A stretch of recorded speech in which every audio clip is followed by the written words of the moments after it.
साथियों नमस्कार। कानूनी सीरीज के चौथे दिन आप सभी का बहुत बहुत स्वागत है। पिछले वीडियो में हम लोगों ने सीखा मौलिक अधिकार क्या होते हैं। उन्हीं मौलिक अधिकारों में से एक समानता का अधिकार, जो बहुत जरूरी अधिकार है, उसकी हम लोग बृहद चर्चा करेंगे। समानता का अधिकार अर्थात ये कहता है कि सभी कोई बराबर है, चाहे वो स्त्री हो या पुरुष हो, अमीर हो या गरीब हो या पैसे वाला हो, वो सभी समान है, किसी के साथ में भेदभाव नहीं किया जाएगा।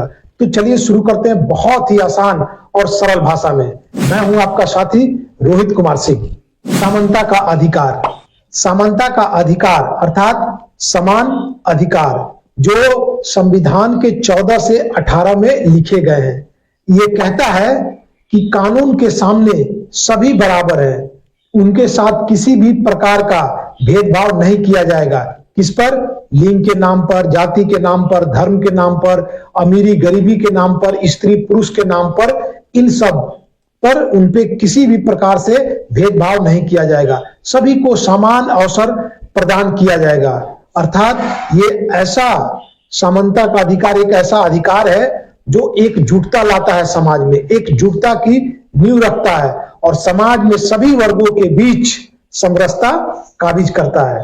14 से 18 तो इनके वो बारी बारी से मैं प्रत्येक आर्टिकल को बताऊंगा। जो पहला आर्टिकल है आर्टिकल 14, ये कहता है कि कानून के समक्ष सभी समान है। अर्थात कानून गरीबी और अमीरी, स्त्री और पुरुष, जाति लिंग भेद देख करके भेदभाव नहीं करेगा। अर्थात आपने सुना भी होगा कि कानून के सामने सभी बराबर है, अर्थात कानून सभी को एक दृष्टि से देखेगा। फिर है भेदभाव का निषेध, जो कि आर्टिकल 15 में बताया गया है कि धर्म, जाति, लिंग के आधार पर किसी भी व्यक्ति के साथ में कोई भेदभाव नहीं किया जाएगा। फिर है सेक्शन 16 अर्थात नौकरी में समान अवसर, नौकरी में समान अवसर अर्थात जो भी वैकेंसी निकलेगी वो सभी के लिए निकलेगी, सभी उस फॉर्म को फिल कर पाएंगे और सभी को समान अधिकार दिए जाएंगे। जैसे अगर सैलरी मिलेगी तो सबको समान मिलेगी, जो जिस पद पे जाएगा उसकी सैलरी स्त्री को अलग और पुरुष को अलग मिलेगा, ऐसी बात नहीं है। अर्थात नौकरी में समान अवसर सबको दिए जाएंगे, ये सेक्शन 16 कहता है। सेक्शन आर्टिकल 17 है अस्पृश्यता का अंत, अर्थात छुआछूत का अंत। किसी के साथ में अगर आप छुआछूत करते हैं तो ये कानूनन अपराध है, तो इसका भी अंत करता है, जो कि सेक्शन माफ कीजिएगा आर्टिकल 17 में बताया गया है। और फिर है आर्टिकल 18 जो कहता है उपाधियों का अंत। उपाधियों का अंत मतलब अब भारत में राजा और रानी की तरह उपाधि नहीं दी जाएगी। तो इस तरह से ये कहता है कि उपाधियों का अंत, और ये सब क्या है? समानता के अधिकार है। ये क्या काम करता है? सभी के साथ में एकजुटता लाता है। अगर भेदभाव नहीं रहेगा तो क्या होगा? सभी के साथ में एकजुटता आएगा। समानता का अधिकार क्यों जरूरी है?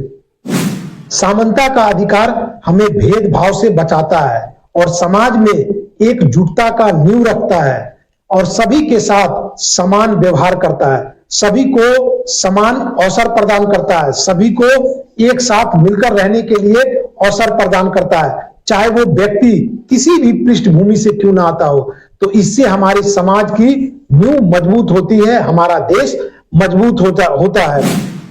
अगर कोई आपके अधिकार को छीने, आपके अधिकार का हनन करे तो आप कोर्ट जा सकते हैं।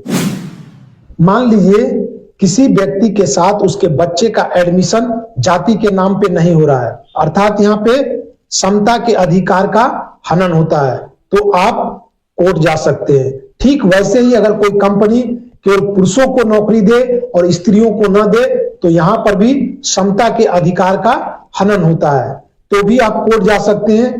तो हमने देखा कि इन सब मामले में समता का अधिकार कितना जरूरी है। तो दोस्तों हम लोगों ने देखा कि समता का अधिकार कितना जरूरी है।